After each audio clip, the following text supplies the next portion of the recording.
चलिए आज हम लोग केसीसी ना एक्सरसाइज 9.1 का 21 नंबर का सवाल देखेंगे। 21 नंबर का सवाल ये एनसीईआरटी का दूसरा नंबर का सवाल के जैसा है। अब 9.1 में एनसीईआरटी का दूसरा नंबर का सवाल भी सेम टू सेम इसी प्रकार का है। उसमें भी क्या होता है, एक पेड़ होता है, आंधी आता है, पेड़ टूट जाता है। और यहाँ पर भी सेम टू सेम वैसा ही प्रश्न है। प्रश्न यही है कि एक पेड़ है, आंधी आने से पेड़ जो है बीच से टूट जाता है और वो पेड़ इस प्रकार टूटता है कि पेड़ का जो शिखर होता है, शिखर वो जमीन को छूने लगता है। और सवाल में दिया गया है कि पेड़ के जड़ से जहां पर पेड़ का शिखर जमीन को छूता है वहां का दोनों के बीच की दूरी आपका 25 मीटर दिया हुआ है। और वो पेड़ का जो शिखर है जमीन के साथ 30 डिग्री का कोण बनाता है आपका। जब पेड़ का शिखर आंधी आने से टूट जाता है और टूट करके वो जमीन को क्या करता है, छूता है, तो जिस समय वो छुएगा तो वो जमीन के साथ 30 डिग्री का कोण बनाता है। तो यहाँ पर उसी प्रकार का फिगर दिखाया गया है। एक पेड़ है एबी, वृक्ष है, आंधी आने से होता क्या चीज है, ये बिंदु डी पर टूट जाता है। अब ये बिंदु डी पर टूटेगा तो टूटने से पेड़ क्या होगा, कहीं ना कहीं गिरेगा। इस प्रकार गिरता है कि ये जो आपका ऊपर वाला भाग है वो जमीन को छूने लगता है और जिस समय जमीन को छूता है वो आपका 30 डिग्री का कोण बनाता है। और कहा गया कि जिस बिंदु पर जमीन को छूता है तथा पेड़ का जो जड़ है, जड़ से उस बिंदु के बीच की दूरी आपका 25 मीटर दिया हुआ।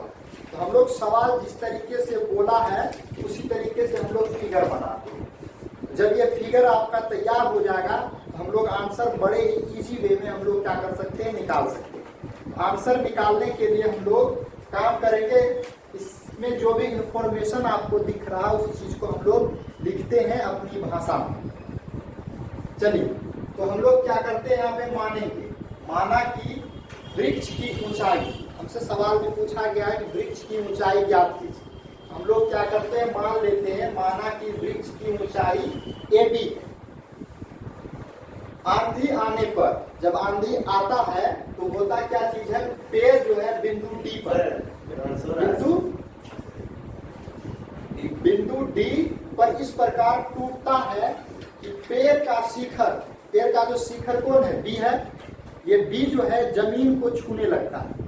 बी क्या करता है, जमीन के बिंदु सी को छूने लगता है। तो यही पे यहाँ पे दिखाया गया सी बिंदु पर छू रहा है। तो पेड़ के जड़ से, पेड़ के जड़ से यानी कि पेड़ का जड़ कहाँ है, खड़ा जहां पे पेड़ का जड़ वही होगा।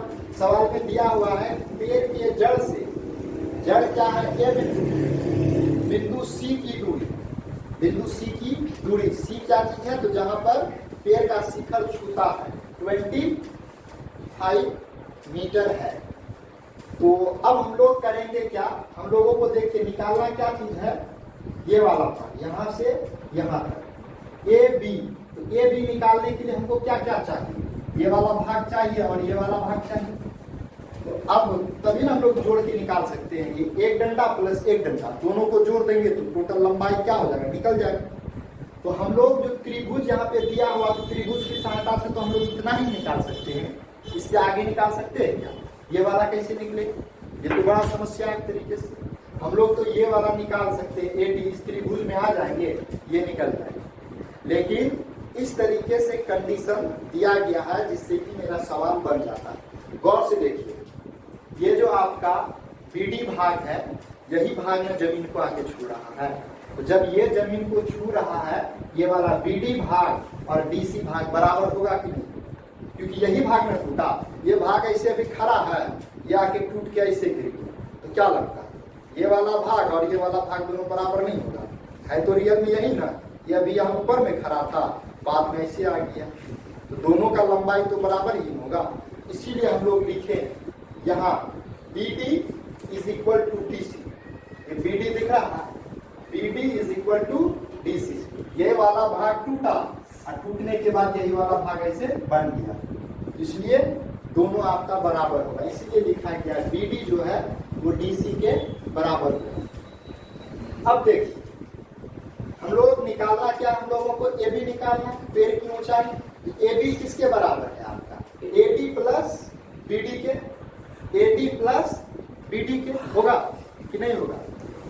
तो अब गौर से देखिए, AD है तो AD प्लस BD किसके बराबर है, DC के बराबर, इसलिए लिख दिया है AB is equal to AD plus DC। हम लोग अगर क्या निकाल लेंगे, AD निकाल लेंगे और DC निकाल लेंगे तो मेरा AB का ऊंचाई क्या हो जाएगा, ज्ञात हो जाएगा। तो हम लोगों को अब करना क्या है, इसी दोनों चीज को निकालना है कि AD और DC हम लोग कैसे निकालेंगे। AD और DC निकालने के लिए हम लोग काम करते हैं। अब गौर से देखिए AD कहाँ है आपका, AD यहाँ पे, ये वाला भुजा दिया गया।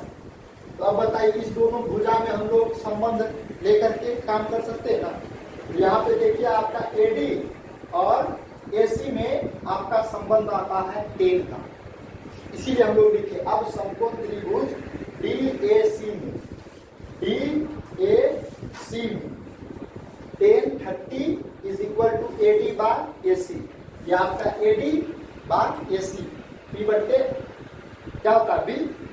चलिए अब देखिए 10 30 का मान 1/√3 होता है।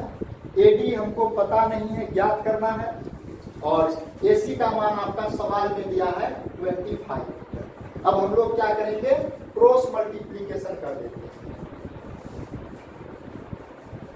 25 को 1 से मल्टीप्लाई किए तो 25 आ गया है, AD को √3 से मल्टीप्लाई किए तो √3 AD आ जाता है। क्या आता है, √3 into AD is equal to √3 AD। अब गौर से देखिए √3 जो यहाँ पे AD के साथ में किसमें है, मल्टीप्लाई के फॉर्म में, बराबर की इधर आएगा क्या बन जाएगा, डिवाइड के फॉर्म में। तो AD अब हम लोग जानते हैं अगर किसी भी भिन्न में, हर में क्या आ जाएगा, रूट वाला संख्या आता है, हम लोग क्या करते हैं, हर का परिमेयकरण कर देते हैं। यहाँ हम लोग लिख सकते हैं हर का परिमेयकरण किए, देख लीजिए यहाँ √3 है तो ऊपर भी √3 से गुना, नीचे भी √3 से गुना कर दिया। तो 25 को √3 से गुना करेंगे तो आपका आ जाएगा 25 √3, और √3 और √3 को गुना करेंगे तो आपका आ जाएगा 3। इस तरीके से AD जो है आपका निकल गया 25 √3/3 मीटर। AD तो हम लोगों ने क्या किया, मेहनत करके निकाल लिया। अब हमको क्या निकालना है, DC निकालना होगा।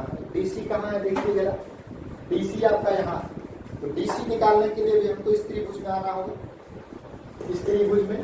तो DC जो निकालेंगे तो हम लोग इसका रिलेशन ले सकते हैं, ले सकते हैं।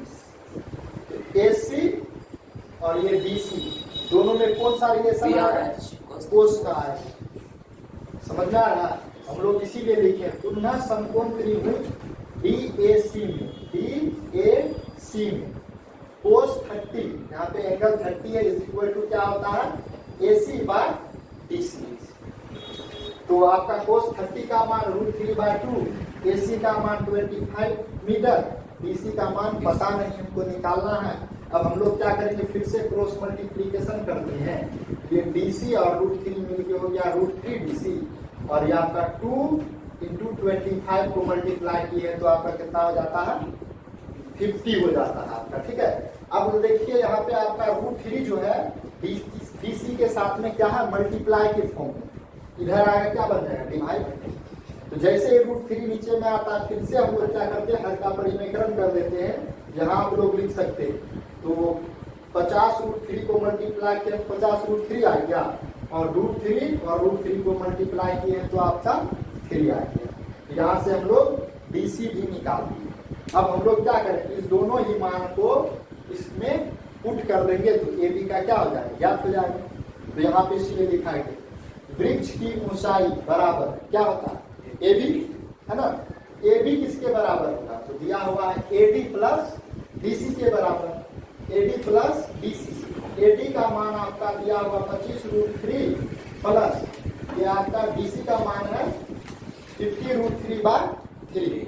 अब हम लोग को क्या देखने को मिला है, भिन्न का जोड़ घटा, तो हम लोग क्या करेंगे, जोड़ घटा कर देंगे। तो यहाँ पे √3 और 3 का एलसीएम ले तो क्या आ गया, ऊपर में आपका 25 √3 ऊपर 50√3, ये दोनों को हम लोग क्या करेंगे, जोड़ देते हैं। 25√3 50√3 मिलके 75√3 हो जाएगा, और ये कटेगा 3 1 जा 3 और 3 यानी कि 25 3 जा 75 होता है आपका। इस तरीके से आपका आंसर कितना आ जाएगा, 25√3 मीटर।